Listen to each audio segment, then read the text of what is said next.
Hello, everyone, and welcome to the Rentals Made Easy Tuesday live stream. Lizzie and I are over here just making jokes before we hop on, so always in a good mood.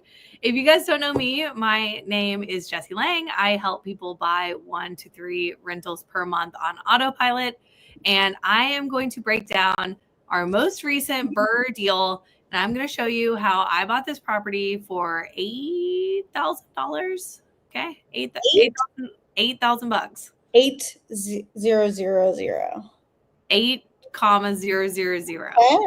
yeah, right. It's right around there. There's an exact number that we'll get to. And Lizzie here is our student success manager and my little sidekick and knows all about these projects. So we're gonna hop in. But as you guys know, this is super interactive. Please. I want to hear from you. Yeah. Let me know in the comments where you're calling from. You're not calling. Where you're watching from. If you have any rentals already, if you want to do the BRRRR method, let me know. Let me know all that stuff. And then, oh, hello. We got a hi. Yeah. And I like I'm saying, if you have any questions as I go, if I'm saying something too fast, if you don't, you want me to slow down, let me know in the comments and I will make it happen. Indiana, nice. We got an Indiana. Liz, you want to introduce yourself real quick? Of course. As Jessie said, my name is Lizzie. I am the student success manager for not only Unlocked, but also our Rentals Made Easy mastermind that we run. So I really kind of help all of our students stay accountable, connect them with the right resources, whether that's hard private money lenders, resources all over the place. Always trying to brainstorm how to make everybody's lives better. And then I like to say that Jessie is the brains behind everything and I am literally everything else. Yeah, so she makes it happen. Makes it happen. So we are going to talk about, like I said, the most recent deal that we have going on. It is in Columbus, Ohio. If you guys have been following me at all, you know that my portfolio is here in Central Ohio. A lot of our students are investing here, but also all across the Midwest and really all across the U.S. So this one is going to be in Columbus. And the way I like to start these, we got people in Ohio. Nice. The way I like to start these is I like to go through some before and after pictures. And I like to show you what we did. And then I want everyone to guess how much you think the renovation cost. Because estimating renovation is one of the honestly most key things that you can do as an investor. And so getting really good at that is important. I'm getting to my right screen. So I'm going to show you some befores and afters, and y'all are going to tell me how much you think this costs. And I'll go through, and I won't go through every single picture, but I'll go through some highlights of some. Do the befores and afters show just how hoarded this particular property was? This was a hoarder property. Lizzie walked with me at one point. We were doing some content out there.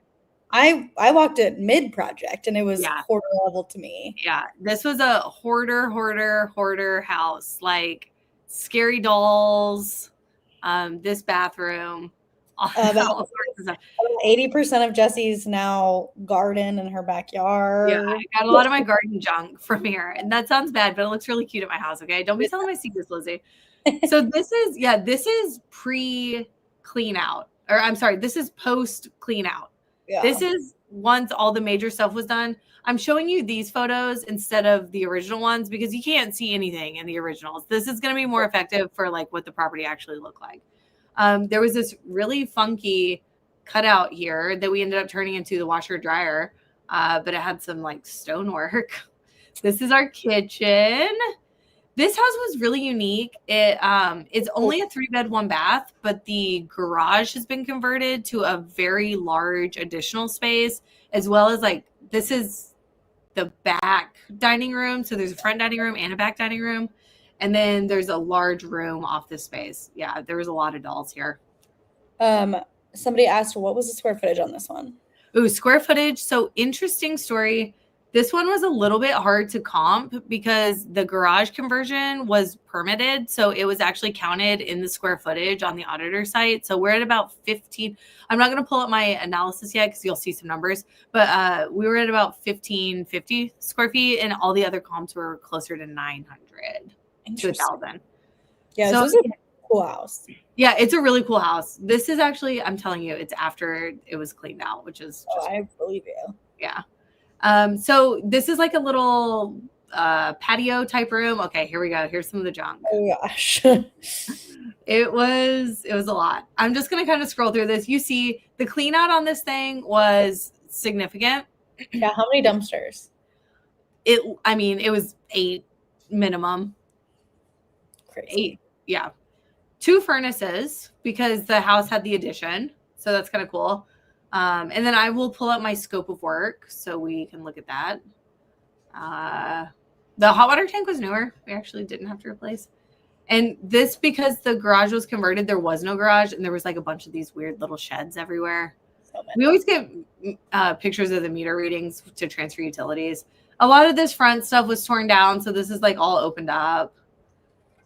Just, ooh, baby, you gotta crawl over some stuff. Yeah, I couldn't walk back there. That was fun. Yeah. She tried to make me, but we didn't.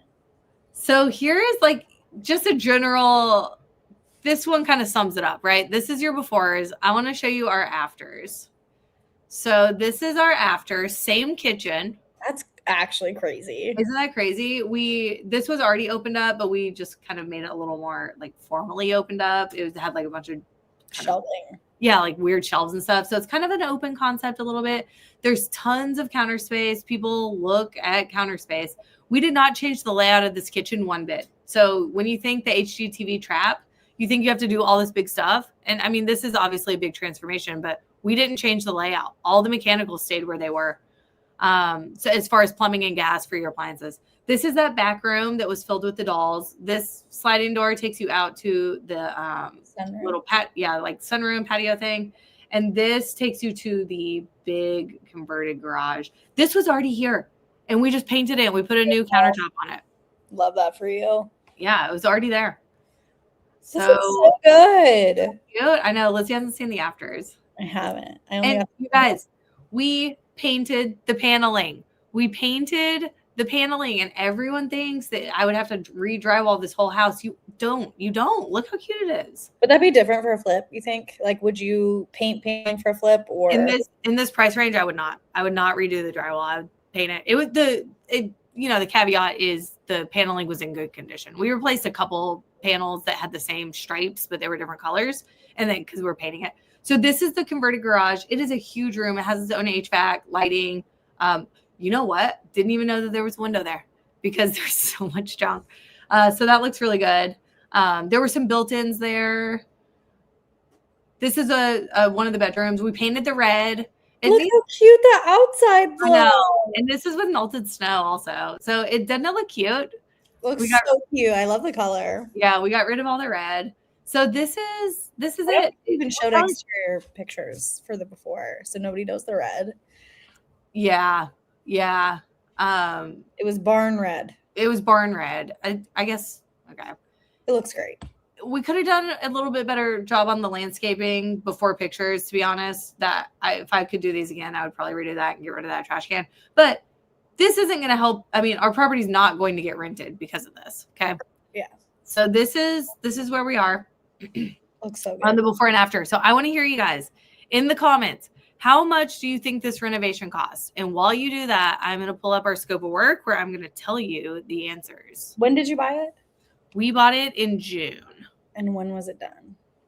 It was done about 75 days later. Okay. Are you cheating? Lizzie, Tell them while I pull the scope up. Tell them how you're cheating. Well, as one of Jesse's students, as somebody who uses the same team that Jesse uses, I know the typical scope is we budget $1,000 per day. So however many days that the project goes, it's $1,000 a day. So if it's a $30,000 project, it's 30 days. So I'm guessing $75K in reno because it was a 75-day project. Okay, let me add a wrench to the plan. Oof. I'm going to tell you a mistake that we made on this one, that I gave an approval to my GC. It was not clear. It was not a clear approval. I see how it was unclear after the fact. And at the time, I got an email from our GC 2 weeks later that said, hey, so is this approved? And I was like, I'm sorry, what? You guys aren't like working on this? So we had a 2-week delay built into that 75 days. Okay. Yeah. So 60K, 61, because 75 minus 14. Y'all, wherever y'all are investing, come to me, come and bring your GCs to me, because these are some fantastic pricing. That if I could get this done for 20K, I will respectfully say not close. We were at about $57,000 on this one. Okay. That is all labor, all materials. And like I said, I am pulling up the scope itself. So let me. You also, if I remember correctly, did some bigger ticket items, like you moved the washer and dryer. Correct. Yeah, we moved the washer and dryer. And this is on a slab, if I remember correctly, which makes it more expensive. Yep. So let me open this. It does. Yeah. So we had to. Here we go. Can you see this screen? Not yet. Okay. Give me 1 minute. Ooh, Mount Clemens, Michigan. Share something else. Okay. You guys see this? Yes, ma'am. So we had some change orders. We had a good amount of change orders. We had some termites that we had to rebuild. We, like I said, replaced some vents. I'd say big ticket items was the termites. Everything else was pretty small. We had 2 extra dumpsters. Jeez. They can only estimate as close as they can get on the dumpsters. When you have a hoarder house, it's really hard to estimate. We added a dishwasher. So I guess we changed it a little bit in that way. Yeah, we had some termites in the kitchen as well. So there was a decent, we painted the exterior, which wasn't the original plan. There was a decent amount of change orders on this one. The original scope was, oh yeah, right there. Actually right there. So if you are getting a quote from your contractor that is not itemized to this level, you need a new contractor. Period. This is a requirement. And so we'll go down. You can see we did the kitchen, we did granite, shoe mold throughout, and it's broken out by room. So it's $57,500 was our final estimate here. Final bill. I think for everything you did, that's pretty good. Do what? For everything you did, I think that's really good. Oh my gosh, the befores and afters is like night and day difference. It's really, really good. Oh, we also did all new windows. I guess I maybe missed that when we did all new windows throughout the property, new sliding glass door. So there was a good amount that went into it. So does GC put up the money for supplies up front, or do we have to do that and approve? Our GC does all labor and all materials, and we pay one lump sum at the end of the project. So good. Yeah. So I don't even have a bill until the project is 100% complete, which is pretty crazy. Okay. Can you all see this? We're back. So I want to go over where I found this deal, what the numbers look like, all that. Can you guys see my calculator? Yes. Awesome. Okay. So this one is in zip code Columbus, Ohio, zip code 43223. And it is no garage, lots of sheds on a slab. This is a fun story how I got this. We got a student brought me this deal as a deal that they were looking at for themselves at $150,000 was the asking price from the someone saying Zoom would be cool. So from the wholesaler they were working with, they were asking $150,000. That contract, the numbers were way off. Okay. That contract never sold. It fell out of contract with that wholesaler. A week or so goes by. I get a direct to seller. I have a website and then someone filled out a web form and said, hey, I'm looking to sell this house. I recognize the address because I had already analyzed it for a student. I, of course, talked to the seller. I reached out to my student very first. I said, hey, you guys get first right you get first right on this deal. So if you want it, she ended up passing. So I was working with this seller. His original contract price with the other wholesaler was $140K. I already knew that was never going to work. I ran all my numbers. Our offer was $105,000. Good for you. If you guys are scared to make the offer, don't be. This seller just 7 days before thought they were walking away with $140K. We closed on this for $105,000. Okay. Don't be afraid to make the offer if that's one takeaway. When I underwrote my numbers, I knew this would be worth about 220, 230. I underwrote at originally 225. I've made some updates, but 225, I underwrote at 60K.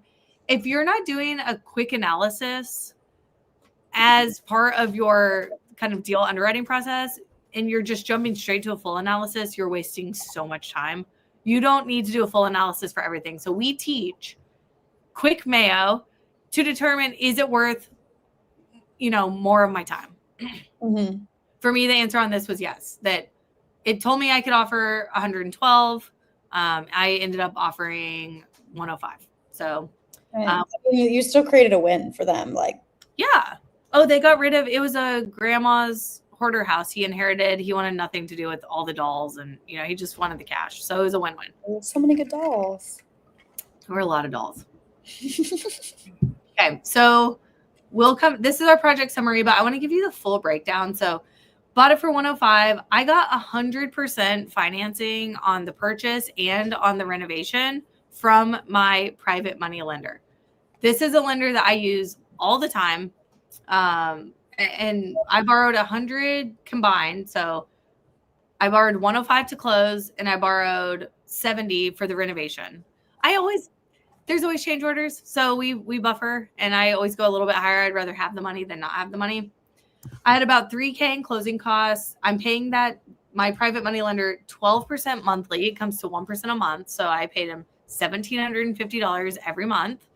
And as long as I had this money, fund the gap, which is your down payment. There is no gap. I raised 100% of the money. I actually over raised the money a little bit. So there was no money down. It actually appraised for 232. So I underwrote it about 220, 225. It appraised for 232. So that's always good news. Just, you want the highest appraisal. You don't always have to take that amount, but it's nice to have it. I have a 30-year note at 6.25%. I added up my title and my closing costs combined is about $5,800. That's pretty on par for a property of this price point. Mm-hmm. I paid 1 point to close it. And then seasoning and DSCR. These are kind of in depth. It's not something we're going to go into today, but if you're underwriting BRRRR deals and you don't understand DSCR limitations, you are shooting yourself in the foot because there are some stipulations on that DSCR that can really throttle down how much you're able to borrow. And it can put you in a bad situation if the rent's not high enough to support that mortgage. Right. So Sandra's asking, can we share the Mayo? This calculator is for our Rentals Made Easy students. So not necessarily this one, but we do have a quick 5-minute analysis calculator. So if any of you guys are watching this and you want the 5-minute analysis, let me know. And Lizzie and text this number. Yeah, text the number. You got to put it on the screen. Lizzie will put it on the screen. Text that number and we'll send you it over. Even if you're watching the replay later, you can text us anytime. We'll send that over. Okay, so rent. This actually rented for $1,675. Insurance is $87 and taxes are $204. I did skip the renovation, but I just put in the lump sum because I already showed you the itemized quote. So itemized quote, these dates here, whatever tool you're using to underwrite, you have to have your dates because that's how long you have the money, right? From the day I purchase it to the day I refinance it, that's how long I'm paying my lender. And you have to know those dates for your financing costs. So we bought it 6:30. Like I said, there was a delay. And then we got it rented. We were marketing it for a while. We got it rented 11/1, refinanced just last week. And let me show you how this kind of panned out. Cash needed to close, $3,000. All I paid was my closing costs. The rest of it was all paid for by my lender. Good for you. So I got into this deal with $3K. Okay. Like I told you, I'm paying $1,750 a month to my lender. I paid him over this time frame $9,000, basically $9,000, which for him is fantastic. Yeah. He did nothing. He didn't do anything. He literally did nothing. And as I paid this back, he's like, Jesse, when's the next deal? I'm like, okay, cool, let's do it. So I keep his money going and he keeps my deals going. It is symbiotic. It's a win-win. I get students all the time. It's like, well, I don't want to ask for money. You are not asking for money. You are providing an opportunity. Where else can you make $9,000 in 5 months and doing nothing? Literally nothing. Nothing. And it's one of my best lenders. Has 3 of my deals out right now. Yeah, because that's more than you would make in a 401k, in an IRA, and hands down. Savings, yeah. If he's watching this, I'm going to tell him rates have come down. I'm about to renegotiate our interest rate, but he doesn't know that yet. So next deal, it's coming down. I'm not paying 12% anymore. But even if it doesn't work out, that's fine. So let's keep going. My monthly carrying costs, in addition to the interest I was paying, I also had some taxes, insurance, some utility costs. My total renovation costs with holding and with repairs was about $60K. So right at my original estimate. I needed a negative $1,000, $1,200 in order to fund all of my holding costs. Meaning you were over $1,200. Because remember, I over borrowed on this one a little bit. I needed probably $165. I borrowed $175. So I had even the payments I was making him, even this $9,000, it wasn't my own money because he lent me the money to pay back to him. Perfect. Yeah. So I didn't even pay. I mean, I had, even all things said and done, I had more money for this project than I needed. Okay. I was all rent ready for $167,786. This is between purchase, closing. Yeah, I'm closing twice. I'm financing twice.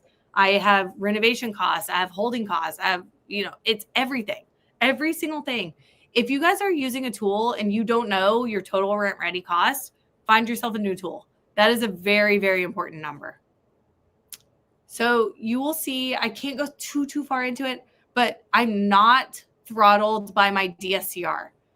This number, if this was less than 174, then that would mean that my rent is not high enough to borrow 75% loan to value. If I sound like I'm speaking in a different language, you need to join Rentals Made Easy because this stuff is critical that you understand. I said I wasn't going to get into it, but I am. I'm going to get into it because it's so important. Right now, I have about $8,800 in this deal after all is said and done. Like I told you, I bought this property for $8,000, $8,800. Okay. I bought this property for $8,800. If for some reason my rent was low and I couldn't borrow, say that I could only borrow $150. I now have $32,000 in this deal. DSCR can change this by tens of thousands of dollars if your rent is not enough to support your mortgage. Very important that you understand this, okay? So I'm not throttled by DSCR. My normal loan to value is the throttle. That's what it usually is. Y'all let me know in the comments, is this clicking or is this a totally different language? I want to hear from you. I want to know kind of who I'm talking to so I can tailor this conversation, right? So I bought this deal for $8,800. Lizzie, would you buy this deal for $8,800? I think that's the one big mindset shift that you helped me with for a long time is like I was like, but BRRRR, I want to leave no money in. And then to sit down and have you look me in the face and be like, but you buy your personal house for 20% and you like leave that money down. Like, would you buy a nice cash flowing asset for less than $9,000? Like, yes, literally anybody would. All day, every day, all day, every day. And if you don't have $9,000, okay. I mean, I get it. Go flip one, make 30, 40 on it, and come buy 4 of these, right? One flip could get you 4 rentals, maybe 3, let's say 3 to be safe. Can get you 3 rentals, okay?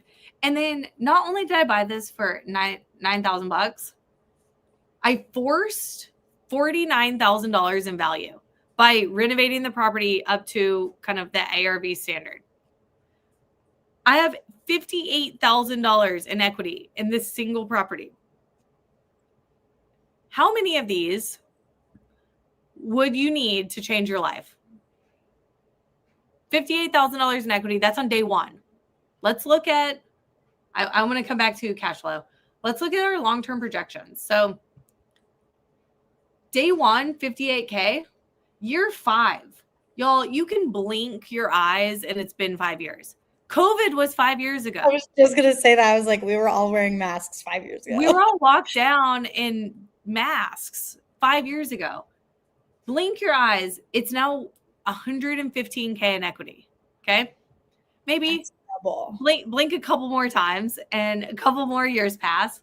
And we are at, if you hold this thing for 20 years, $300,000 in equity. That's not including your cash flow. This is life-changing wealth. You do this 10 times, hold it for, let's say, 10 years. That's almost $2 million in equity. That is paying for your children's college. That is, you can't buy college with equity, but there's creative ways that you pull that money out. That is real money. That is real money. And 10 times, I mean, we're at 70. You're doing fine. Yeah. I mean, I'm not doing fine today. That's dramatic. I am doing fine, but this is 10 years from now money. This isn't today money. That's what I want you to understand. Like, everyone's like, I'm going to get in real estate and buy a Lamborghini. It's like, no, you're going to get in real estate and pay for your dream home and your kids' college years from now, right? That's what we're doing. So let's go back to the cash flow. I'm going to tell you, even at 1675 on day one, it's not that sexy. Our interest rate was 6.25 on this. We pull out for repairs. We pull out for vacancies. Not super sexy. $145 a month. Okay. $313 if you are including the true reserves. Yeah. Like if you put reserves back in there, $313 a month. Now you see down here on my calculations, even at an increase of 3% year over year, that number it increases. So even after 5 years, we're at $300. So it doubles. And again, not super sexy. And, but it's very, very possible because this is scalable. And I want to answer some questions in the comments. Let me see. I actually have one that I feel like I kind of want to call out. Yeah, go for it. This is a mindset shift to me. Some people talking about your lenders and they're like, oh, you have unicorn lenders, people who are super special. One thing I'll say that I love about Jessie is she's like the least spoiled person. And I've known a lot of people who will say like, well, yeah, because she comes from a rich family or she comes from whatever. Like, tell them about how you met this particular lender. He was a seller from a property. We bought 10 condos on 100% seller finance. This man called me on a PPC lead a long time ago. And Adam, if you're watching this, I love you. He was manic. I was about to hang up on him. I was like, who is this crazy person who I'm talking to? Turns out to be one of my best business relationships I've ever created. And honestly, for both of us. And it was because I bought condos from him. These are not unicorn lenders. That same story, I have raised money from 12 people. in the exact same way. He just happens to have the most money out of any of them, but I could go to a variety of different lenders. I could go into my community today and find people with the exact same deal. It is not a unicorn. This is possible. People with money often don't show it. I would say, I don't know the stat, but old money versus new, I bet there's more old money in the world that are willing to do these sort of investments than there is new flashy money. And you don't even know. All you did was ask him a question. All you did was say, hey, what are you doing with the proceeds? Yep. I said, what are you doing with the proceeds from the sale? And he was like, oh, I don't really know. And I was like, hey, let's talk. I've done that twice. I've raised, if I count raising the same, I raised 400K from John and from Adam. I mean, we've done 24 deals together at this point, probably. So millions I've raised from him. Yeah, totally possible. I love this. Yeah, lenders are the easiest to find. 100%, 100%. Even if I had bought this with hard money, it still would have come out. Maybe I had 12K in the deal instead of 8, but still would have been possible. Okay, what else do we have? How do you find hard money? So hard money lenders, that is something that you can find on a lot of the local Facebook groups. You can find on inside of our community. We'll share our exact tried and true lenders with you, but there's a bunch of good ones out there. We actually have some lender referrals that, Lizzie, should we share that? Yeah, why not? Yeah. Anthony, I put earlier that phone number. If you text this phone number and just say like, hey, it's Anthony, can you send me the lenders? I'll shoot you over some. Depending on where you're investing, we can help you out for sure. Yeah, for sure. Yeah, text that number, say you want the lenders, we'll share that.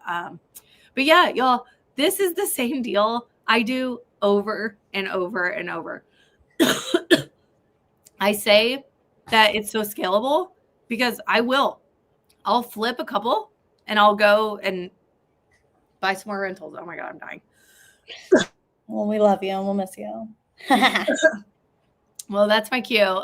We're fading here. How do I find good GCs? You got to ask around. You have to ask your network. If you don't know other people using general contractors, you got to get in the right rooms. Period, flat out. There's Facebook groups. There's a bunch of free meetups. Steve, I know you're in Columbus, so there's Coin, there's CORE, there's Columbus Investor Club, I think is a new one. They're everywhere. So go talk to them. The one hint that Jesse will always tell people is if you ask who's a good GC, always go to who people are pointing to, not who's raising their hand. Yeah. Who's ever raising their own hand, I mean, I'll have a conversation with you. Like, I'll talk to you and see if you know what you're doing. But when the same person is referred over and over and over, that is a really good sign to me. So, well, very cool, y'all. If you are like, Jesse, what the heck is Rentals Made Easy? And how do I get this like amazing calculator? Text that number. We'll put it back. It's 614-368-7391. Go ahead and text us. We can get you on a call with the team and kind of let you know what it's all about. But it's a fantastic community. And we've had a lot of awesome people join recently. So it's a great place to get support while you scale. I am in Mexico next week. So we are doing an Ask Me Anything. And then the week after that is the holidays. And then we have a very special live stream for you the last week of the year.